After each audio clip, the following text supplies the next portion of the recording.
We are live 364 days a year. What are we doing here? If Dom turns at SummerSlam, I'm shaving my moustache off. I've told you, if that happens, it's going. My lip is cold because of a stupid bet that I made with YouTube. Oh, good. Wrestle's better than Daniel Bryan Daniels. Better than Okada. How do you not get sushi after Monday Night Raw? What is going on, everybody? We are back once again with another edition of Wrestling Republic's daily broadcast. It is Saturday, August the 9th. I'm stoked. We're going to break down some SmackDown today. It was in Montreal. It was a good one. I've got a wicked crew hanging out with me just to confuse me. They both have the same name. So watch me mess that up 40 times this afternoon, evening, morning, depending on where you are geographically. Let me introduce them to you, though, really quickly. I'll send this one out to Philadelphia, my co-host for Sold Separately, Mr. Anthony Ricciardi. How are you? Happy Saturday. Doing all right. Not too bad. Not too bad. It's always fun to confuse you, Clark. It's not that hard at times. I'm very much looking forward to doing this show with you and Ant. Absolutely. I'm excited as well. And I mean, I think the hardest part is you guys totally look alike, too. But Yes. let me introduce the next co-host I've got in the Washington, D.C. area. He owns a college. It's Ant You. What's good? Happy Saturday. Happy Saturday, everybody. It is a great day. Last night, SmackDown had to be one of the most confusing and one of the most fun SmackDowns I watched. So I can't wait to talk about it with you guys. No doubt about it. Me either. Sorry about that. A little slow on the camera cuts here, but that's neither here nor there. Let's get into today's show, though.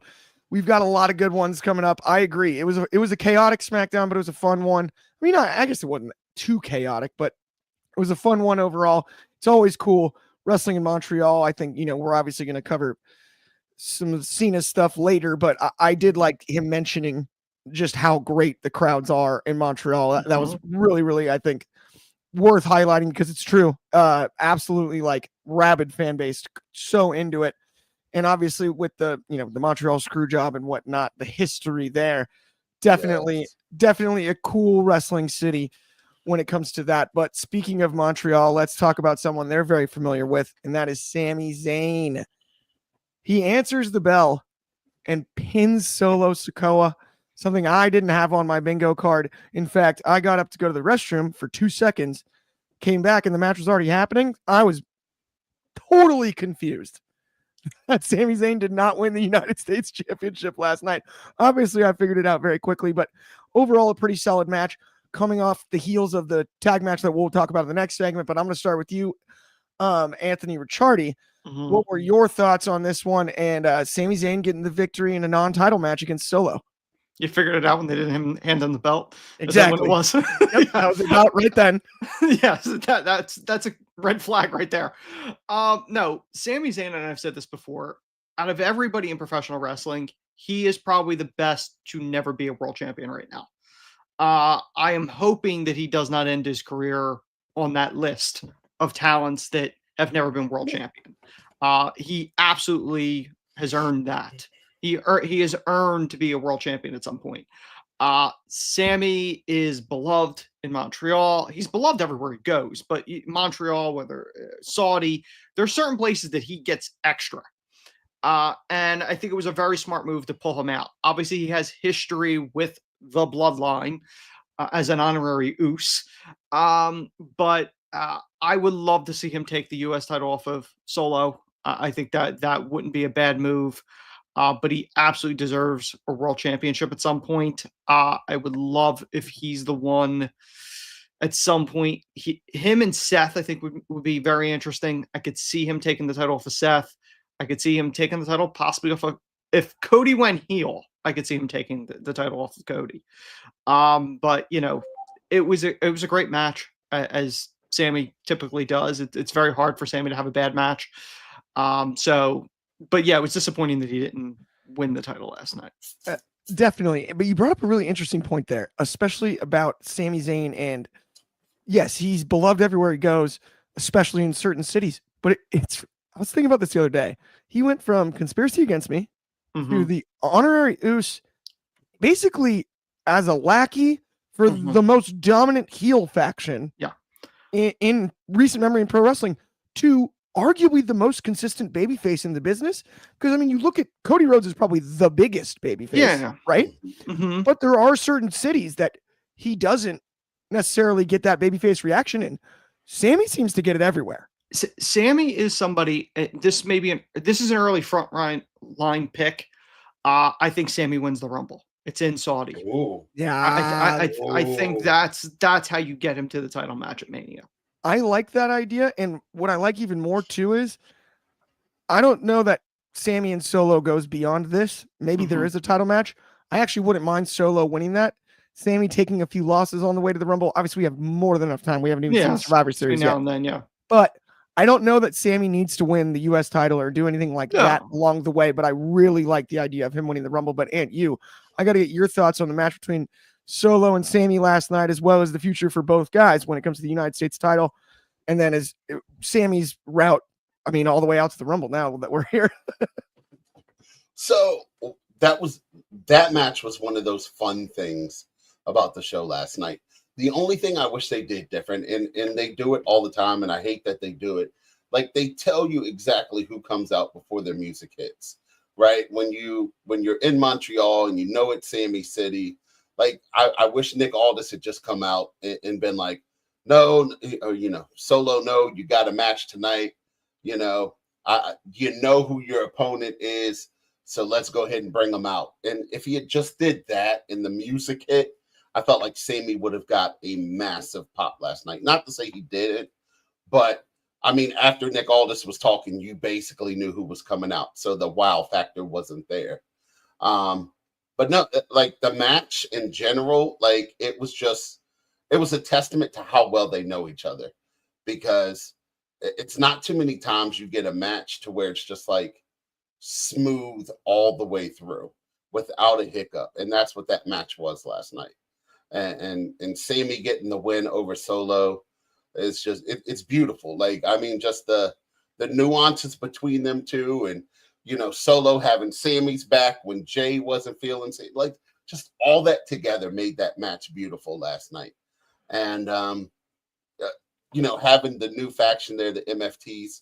So at Survivor Series, if we're gonna do Team Jacob versus Team Solo, I'd love to see Jimmy recruit a Sami Zayn for that match and get Sammy in another, War Games match.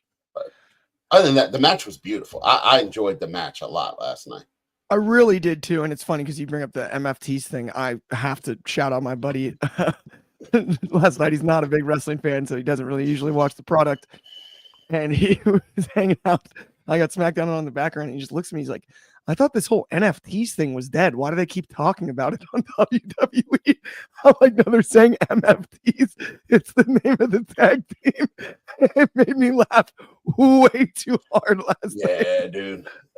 I would have popped for that too. Oh, dude, I lost my mind. I'm like, good point. Honestly, the NFT thing's kind of over. But at the same time, I love what you said about Sami Zayn.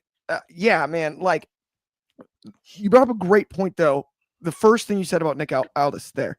I think Nick Aldis is awesome at making these announcements, generally speaking, but he did make it a dead giveaway. Like, the crowd pop for Sami Zayn because of him talking, not for Sami Zayn, once it happened. So it took a little bit of the steam out of that. I think that might be my only complaint about how it went down, because I had to go back and watch that. Like I said, I rewound that part, right? I missed how they went from the match to the upon first watch. Obviously I've seen it since, but that took a little bit of the steam out of what could have been a louder reaction, I think. Let's run through a bunch of comments though really quickly here. We got Fernando Zayas, friend of the show. Good afternoon, WR crew. We got Angie Diva, part of the crew. What is up, everyone? Happy Saturday, no doubt. Acknowledge him here from Big ZBT 95. Absolutely. We'll get the ones up for that one. Very solid SmackDown from Fernando. 3 dates. T-Sex Woolward with 3 dates were wasted on Logan Paul. That's actually a pretty dang funny comment. I guess he's pretty good. I had to think about that one for a second. I was like, what does he mean by that? Oh, never mind. I get it. What's up, WR gang from Dez? What's going on, Dez? Happy Saturday. And then DCX Warlord with Aunt You has Blake Monroe's grandmother behind him. I was like, I think it's just Tony Storm. I thought he had a picture of Tony Storm. Oh no, that is Maryland. No doubt about it. And then Josie Curry in the comments with hello, what is going on? How are you? But yeah, I mean, overall, I think this was a solid match. I do think it's kind of funny, the order of the topics here. No offense, Ben, but really, like, one led to the other.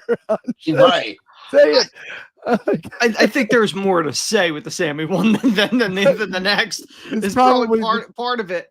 I got to be honest. I know Jacob's probably going to lead a Survivor Series team, but quite frankly, he's such a character that I would love to. I'll take you all on myself. That would be the best.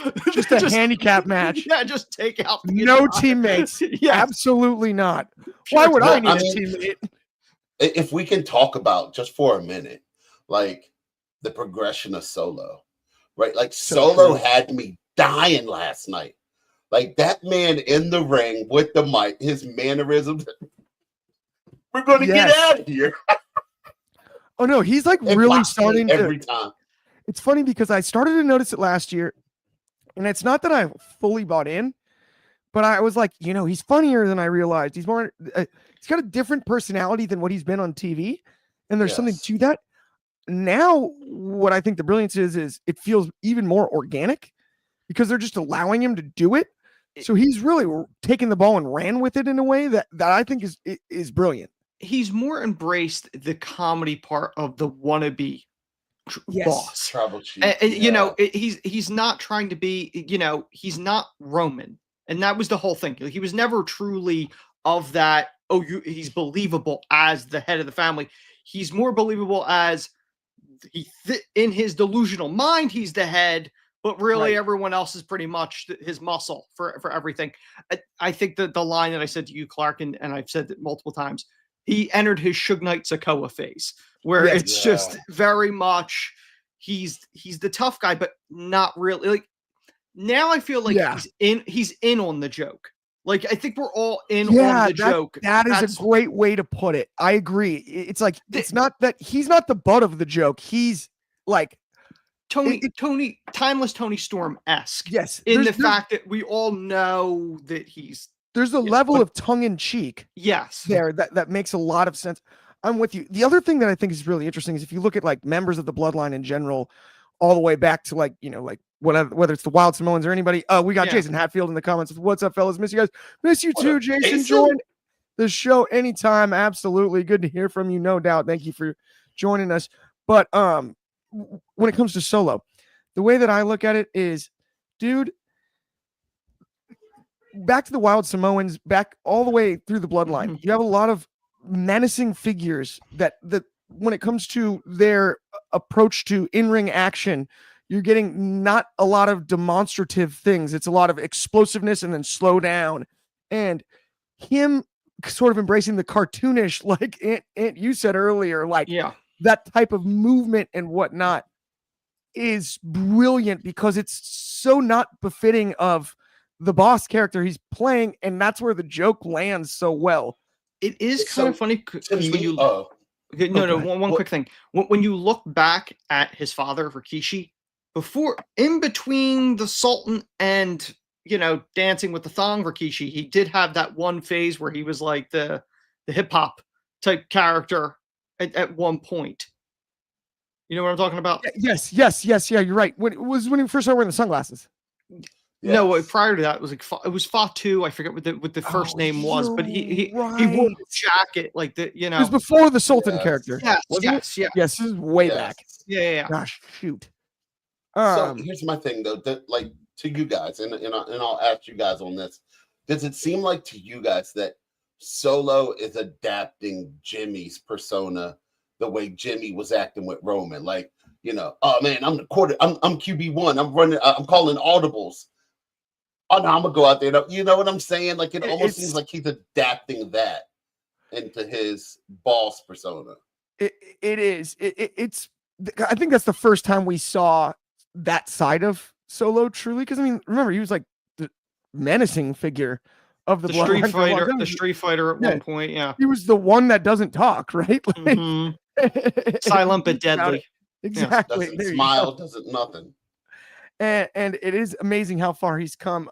Jason in the comments here with where is Tama Tonga? That is a good I think question. he's injured. I think he's I injured, do if I'm not believe mistaken. still injured. We've got Scarlett in the comments with acknowledge Roman Reigns. Let us know about that contract situation, Scarlett. Thanks so much for commenting. And then we've got Josie Curry with the Ant-Man looks really cute. Be really careful. We've got two ants on this show. Not sure who you're talking about there. No, I'm kidding. But I love you Solo with Jason Hatfield. Right. I'm with you there. Funny Solo over serious Solo from Shoddy. I agree for sure. Scarlett, I already said it. Tell us about your contract. Has one of the best. He's one of the best characters on the roster. Shoddy, I couldn't agree more. But let's move on to the tag team match just because we're already here and why not? We're pretty much talking about it. We've got the artist formerly known as Jeff Cobb, JC Mateo. What do you guys think the JC stands for? Possibly Jeff Cobb? Cobb? Honestly, that just clicked in my head. I was like, whoa, no way. They did do that. Okay. Janitor crew? Yeah, they were like Janitor crew. Remember Lance Storm when he got fired from when the Alliance lost their job? He was the janitor at WWF New York. Yes. That is too dang funny. Oh, that's so good. Anyway, I got to ask you about the tag match. Obviously, the Motor City Machine Guns could wrestle two broomsticks, and it would have been a great tag team match. But I was actually surprised at how good, and I'm going to mess it up a zillion times, Hikuleo, but Tama Tonga looked in this one. Adjusting from the New Japan style, especially at his size, the pace he used to work compared to the pace he works now, compared to what it's going to be with the hard camera and everything on a SmackDown, I think he's actually made the adjustment look very smooth thus far. Dating back to his interference in the cage match and whatnot. But I did want to get your thoughts on how he looked last night, as well as the MFTs in general. I thought he looked really good. I really did. The former Hikuleo looks great. And he's in the right company to teach him how to work that big man style. I mean, the WWF or WWE is notorious for that. For very many years, it was the big guys go there. And Motor City Machine Guns are almost the Shawn Michaels of a tag team, where they can make any opponent or opponents look significantly better than they were going into the match. At Motor City, they know they finally made it to the dance, but they're on the tail end of their careers. I don't know how much longer they're going to go. They're all about putting over the next crop of talent. So, and they look great doing it. Going into the match, you kind of knew going in, you're like, okay, Motor City is likely to job out in this match, but MFT is going to look significantly better because of it. And that's exactly what they did. I don't know what the future is for MFT because the SmackDown tag division is the most stacked tag division in all professional wrestling. And I don't know where you're going to put them at this given point because you already got like a half a dozen teams all fighting for the spot. You could add them to the mix. So it'll be interesting to see where they go with this. I would like to see more of Motor City involved and possibly getting another tag title reign somewhere down the line. But we'll see what happens. I'm with you. I mean, honestly, that's got to be the easiest question to answer in the writer's room. It's like, so we need to make this tag team look pretty good. Who do you guys think? And somebody just looks up and they're like, the Guns again? Yeah. Like, that's what we do, right? Like, that's just an easy decision to make there. They are very Shawn Michaels, Sean Waltman style in the fact that they've always been their entire career, whether singles, stars, or tag team, they always know how to make their opponents look great. The other thing that I really, really love about Sabin and Shelley is they look like a tag team. Yes, they have the tandem moves, but they also have just enough individuality.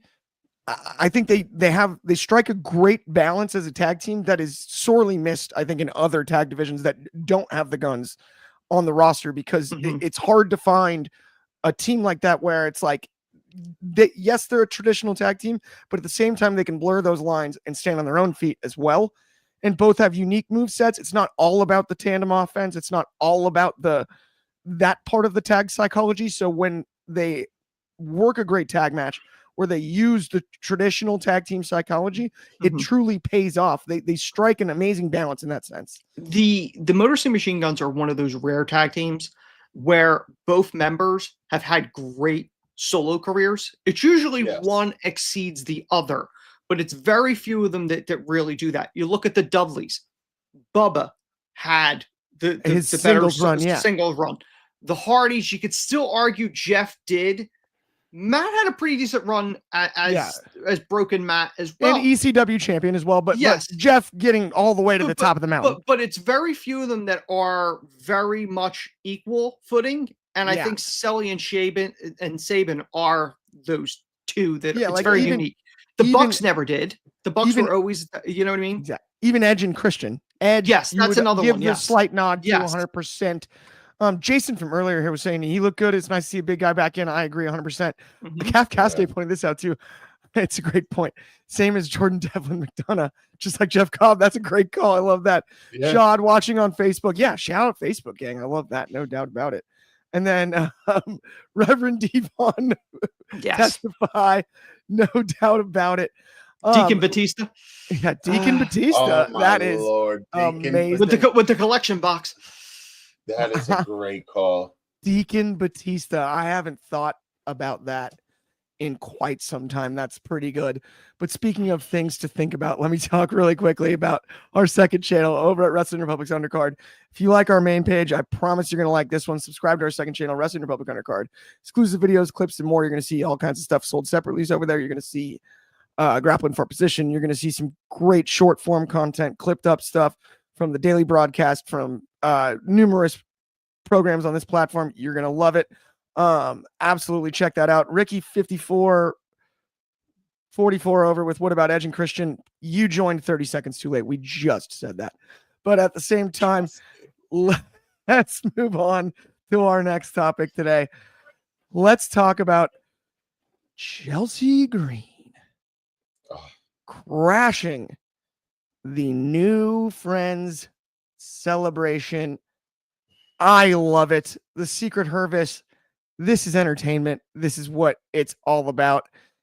And I was tickled by this. And you let me get your thoughts on the celebration segment. So, if they start shooting vignettes out in the world together, doing silly things like going to Dave and Buster's and stuff, I'm going to say WWE's ripping off the Adam Cole MJF segment with Charlotte and Alexa. So I love them tagging and winning the tag team championship, but just either make them friends or don't. Like the will they, won't they, are they gonna hug, are they gonna say they're friends?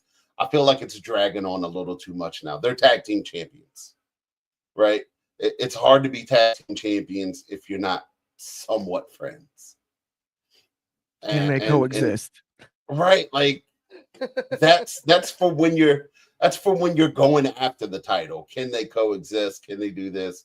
The spot with having Alexa Bliss hit Charlotte, I thought that was really good, but just don't keep playing the dolls. Right, as Shad said, the dolls. That's up there for comment of the year, by the way. Somebody they got matching Lily dolls. Deaf friends, they got matching Lily dolls. Watching, you have to be choking while you type that, laughing. I mean, I'm just saying though, watching Charlotte be more Ashley and watching Charlotte be more vulnerable. And just having fun. Like I said, I'll say it every week. I get this segment. I get the Alexa and Charlotte segment every week. That's my topic, right? Yeah. But it's so fun to watch how Charlotte Flair is evolving her character to be more vulnerable, to be more fun. Just like it's so good to see. So, Chelsea Green interrupting. Chelsea Green is that duct tape. That duct tape for it. I'm gonna get you and I imagine Lily Dolls, Clark. Chelsea Green is that duct tape for anyone. You're gonna get a Mario doll. Anyway, so I didn't. Go ahead. We went way too hard. Keep going. Nah, man, but Chelsea Green is that duct take. She's the bacon of the women's division. Put her on anything, and it's golden. I love how she works. I love how she comes out. I love her character. Just the whole scared Karen, but yet I got my backup with me, so I can be tough. And yeah, those 5 women working together are super fun. Absolutely. Super fun. This cracked me up too from Shoddy. He goes, last time a women's wrestler got a cake to the face against Charlotte Flair, she became timeless. So timeless Chelsea Green, here we come. I will say, I think technically that was a pie, but it's still in the cake family. So I will count the point. It's in the pastry. Yeah, it's in the baked goods section. It's same. Yeah, when it comes to that. I mean, look, I actually think as much as we just talked about Charlotte Flair, Alexa Bliss has stood out to me in this because she wasn't exactly, yes, there was a big pop for her return at the Rumble. But then it was a little underwhelming after that. We weren't sure what was going to happen. There was the Wyatt Six stuff. I'm so glad they didn't put her back with them. I'm very glad they didn't either. I think the way that she played the role of almost the cooler one than Charlotte was such like a role reversal, unexpected thing. Mm-hmm. Almost under the radar, Alexa rebuilt herself in this whole process into being as over as she's been in a long time. And we all know how talented Alexa Bliss is. We all know how talented Charlotte Flair is. But I think that's the brilliance of the partnership. The will they, won't they thing, I do fear, like you said, Aunt, could run stale here at some point. For right now, I'm still cool with it because I like the idea of at least it's starting to feel more like Charlotte is just like, I'm still too cool to admit it. But like I needed you. So that part I think is worth continuing to slightly drag it and whatnot. But like I said, they did a good job with that yesterday with Charlotte's name being super big on the cake. And yeah, so giving her back just the doll that she gave her, like just regifting her gift. It's hilarious. So funny. They might actually be able to successfully pull off the devil storyline at some point, because one of them is going to turn on the other at some given point. I do have to give them credit because I don't think anyone would have guessed how bad Charlotte was getting booed leading into WrestleMania, that a couple of months later she'd be getting the pop that she's getting. Like that's just that transformation, I think, is very underrated of how significant that was. Oh, it's so true. I mean, she even talked about it like on the Unreal series about like losing confidence and whatnot in herself upon her return and stuff. And you can whoever came up with this idea, it was brilliant because Charlotte is being cheered arguably the most she ever has in her career. Only months removed from a reaction that nobody asked for or wanted. And that is definitely impressive. Both Charlotte and Alexa. That's the one thing that I can confidently say has been a success is when it comes to the partnership is both needed some solid rebuilding, reminding how good they are coming out of Mania season and Rumble season and all of that. And to have it happen this fast is pretty interesting. And it just reminds you how talented both are. It is kind of funny though, that they took real life backstage friends with Charlotte and Alexa, the same way they took real life friends Nia and Tiffany, and magically that works on TV because it transfers over. I didn't even think of it that way. Even if you think about the chemistry you've seen between Naomi, Jade, and Bianca, all real life friends as well, it makes perfect sense. And that is I didn't think of it necessarily that way. I kind of almost thought it was, yes, of course we know that Alexa and Charlotte do get along, but I didn't think of it as the chemistry is just there. Think about their friendship. Think about it. Shawn Michaels and Triple H, Kevin Owens and Sami Zayn. These are people that Kevin Nash and Scott Hall, the New Day. The New Day. Like that transfers over, whether they're partners or whether they're rivals. They bring the best out of one another. That's why it's always been successful in wrestling. Those type of scenarios. And John Cena. Yep. Heck, the Hart Foundation. I'm like Bulldog and Jimmy Henry Neidhart, like family, their brother-in-law. I was like, we can name 1 billion of them. Yes. The only one that I'm not sure about is the Guns. I don't think Billy and Bart were really last named Gunn.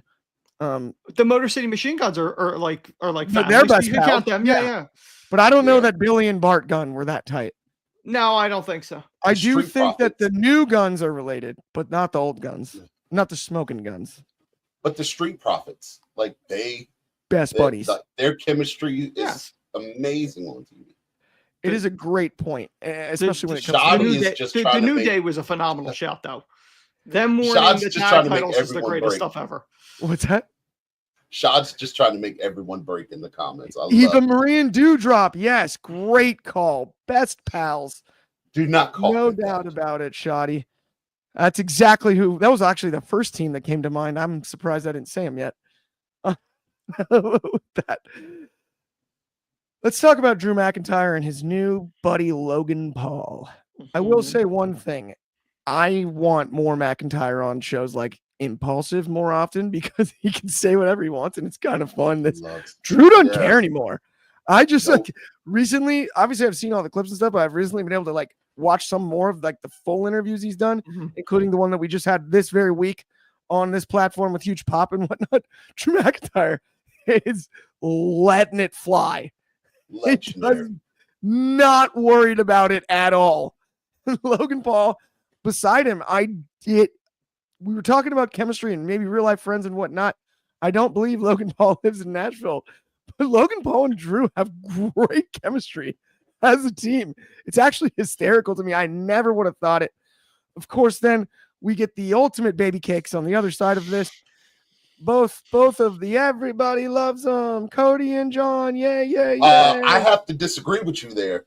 I know I don't know that. if you watched the show, but when Cody Rhodes was in the ring and they were waiting for a Cena tag, those fans were saying "Thank you, Cody." They were not chanting what we wanted them to. there was not a "Thank you, Cody." It was a word that rhymes with truck, and I won't say it, but they were screaming it. And it was So a big it's like truck. the people of Montreal, chef's kiss. I'm a fan of yours forever. But no, man, that match was crazy. No doubt about it. And you got to remember English second language, so they may have actually just been saying truck. We aren't suggesting that they were actually cursing. But Anthony, I gotta ask you about this one as well. Obviously, it was a fun night. Let's break down the match too, and then we'll talk about SmackDown and wrap it up. Yeah, Drew McIntyre's found this mode in himself where it's like you said, he doesn't care, but it's blurring the lines. Like even him shooting is in character, so it works. Logan Paul is a natural heel, a natural troll. That's what Drew's kind of doing now. They're trolling. So it works with the two of them together. You know, Drew doesn't truly respect Logan Paul. He doesn't like Logan Paul. His character wouldn't like Logan Paul. The outsider. He wouldn't be a fan of that. But, you know, enemy of my enemy is my friend type scenario. Cody is in the position that Cena was in at one point. You know, the face of the company. He's the guy, the flag bearer, whatever you want to call it. So it makes sense that they're together and kind of doing stuff. The audience of Montreal, any Canadian crowd really kind of screws up with WWE for years. That's always, Jerry Lawler famously said it was Bizarro World. Like the people that were supposed to be cheered were booed and the people that were supposed to be booed were cheered. That's why the Hart Foundation were heroes there, but booed in the States. That was the whole gimmick. Rock versus Hogan at WrestleMania. The Rock was supposed to be the face, but he was not the face there. Hogan was because he was the returning guy. That's the whole thing with the Cena farewell tour. And people would go, oh, well, you know, Cody's supposed to be the face in this whole scenario. And I'm going, pretty much anybody going against Cena right now is going to get booed because Cena's on a farewell tour. He's leaving. You know, he's leaving. So it's respect to a legend more so than following the storyline and doing what, you know, the audience is supposed to be doing. And that's what's so fascinating to me about this. And you mentioned the Montreal crowd thing. Mm-hmm. Cena mentioned that in his opening promo. Yes. He was like, you have the reputation for hijacking shows. I was like, whoa, that's a risky line. Because now you've spoken it into existence. At the Oh, yeah. time, I actually do think it still kind of worked in their favor. Oh, well, they By knew what the they were end- doing. When he Yeah. first said it, my reaction was much different than what I thought in hindsight. Oh, yeah. Right? Right. Like by the time I got to the end of the show, I was like, ooh, actually, that was kind of smooth. Like I get that. Yeah. Another thing I find interesting, not to circle back too much, but you were talking about the oddball couple thing with McIntyre and Logan Paul. Mhm. And this is really funny because I was thinking about this the other day. Drew McIntyre kind of has silently and without a group actually done, I think, the character that John Moxley wanted to do with the Death Riders in the first place, which is I hate this place so much that I don't care anymore. I'm gonna mess it up for everybody, everything. Logan Paul is now my buddy. Go, you get him. Nobody gets to cheer if it's not me as the face of the company or holding up the belt like I was at WrestleMania 36 in front of no fans. I gave you guys all this great work in front of no fans. I never got what I deserved. I've never gotten what I deserved. And he didn't need the belt. He didn't need to put the belt in the briefcase. He doesn't need a group of goons or anything like that. It's kind of funny to me, the character that Drew's playing. You know why the Drew character works so well? Because I'm thinking about it now as you're talking, and it clocked with me. It's the same reason Austin was over back in the day. Yeah. It's connecting with the employee that is sick of management and sick of being passed over. There's a reason why a shirt, bored at work, is a top-selling shirt, because people relate to that. People relate to, quote-unquote, less talented people getting promoted or getting put in positions of power. Meanwhile, the hard-working person doesn't get the recognition. That's why it's connecting. That's why when he eventually turns face, this character doesn't really have to change. No, he can be not the at same, and that's why it'll such a good work. point. And it's so funny because I feel like it sort of started at the Rumble with him barking at Triple H, and like the big news coming out of the Rumble was like, oh, he's upset. Yeah, And all this. I didn't really get it at the time. Out. He stormed out. Yeah. LA Knight was in the way. Yeah. Right? I feel like that's when for what he did, springboarding out of that. Yes. Yeah. Is like really impressive. I'm wait a minute. Even Mania, he tried to talk them into doing a shirt after WrestleMania 40 when he did the thing where he tweeted during the match. And he said, he tried to get them to make that into a shirt, but they wouldn't do it. But the board at work when they did. I mean, the board at work shirt is excellent. That's one of my absolute favorite WWE t-shirts in a long time. Yes. Mm-hmm. So, does anybody else understand why they introduced R-Truth with Cena last night? Maybe make peace with Cena. I don't know. The gaslight moment. I'm now so confused. I'm like, so the moment of Money in the Bank was R-Truth, and then he shaves his head.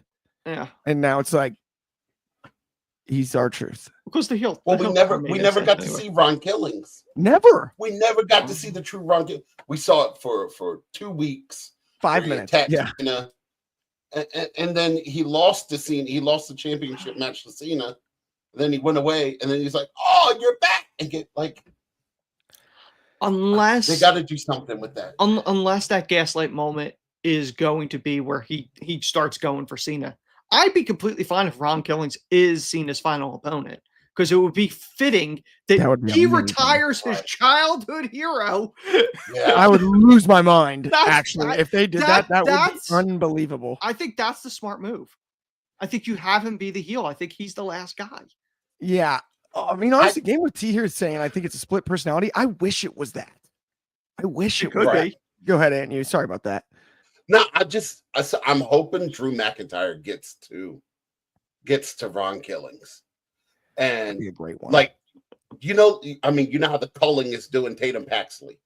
I want to see Drew McIntyre do that to Ron Killings, and just pull him on his side. And if you have Drew McIntyre, Ron Killings, and Logan Paul all in a faction. Oh, that'd be hysterical. I mean, listen, that's not a bad idea at all. That could be your new NWO, because I could see McIntyre and Paul doing the Outsiders, Ron Killing's the third man. Like that It'd be would be the amazing. greatest thing ever. Oh my goodness. If Ron Killings dropped the leg on somebody, I Oh, would my lose my dang mind. But Oh, I I want would to see him go. I want to die. see him go back and forth. I want Yes. to see Ron Killings and R-Truth. I want to see him have moments where he's destroying someone, and then like he snaps and he's dancing. What the Yes. what's up? Like, Yes. One is Oh, if we're gonna go full split personality, dude, and he jumps into like the what's up, and then back to like 24/7, 48/7, I-95, the 24/7 title, and then he's all of a sudden back to like normal. If you're gonna go full split personality and anyone could pull it off, it is Ron Killings. But he's got to go all the way. If we see a Royal Rumble of R-Truth and Hollywood Killings going Hollywood as a Ron separate Killings. entry, Stop And it. don't forget Ron Cena. You can have Ron Ron Cena be in the. Ron think Cena's about in there. it could be the three when faces of Cactus Foley. Jack did Yes, it. yes. You have like the five faces of Ron Killings. Five moves of doom. It's the Unbelievable. five. K Quick Quick. comes out like, oh Not my K goodness. K Quick. Oh my. I mean, Well, You- honestly, dude. they still have the partnership with TNA. the, And if they didn't the want- Three if they- Live if- Crew music. That's what I'm saying. If they don't call it NWO, Three Live Crew would be phenomenal. Live Crew. Three Yes, Live. Game with you with Mick Foley did it. Nimrod Yes. Cena's out here with what if R-Truth pulls the ultimate swerve and reveals that Truth has been Ron this entire time. Yeah, I think that's what we're getting into. Yes. Nimrod one. We're all on the same page here. Yeah. Absolutely. But I mean, with that, on that note, that's going to bring us to the end of the show. Thank you so much for tuning in. As always, we'll be back same time, same place tomorrow for Sunday Fun Day. That's going to be noon Pacific, 3 o'clock in the East Coast. Of course, that's 8 p.m. over in the UK and 9 a.m. for my friends in Hawaii. On behalf of me, both of the ants, the U and the Richardi one, thank you very much for tuning in. The Have a retarded one. great rest of your Saturday, and we will talk to you soon.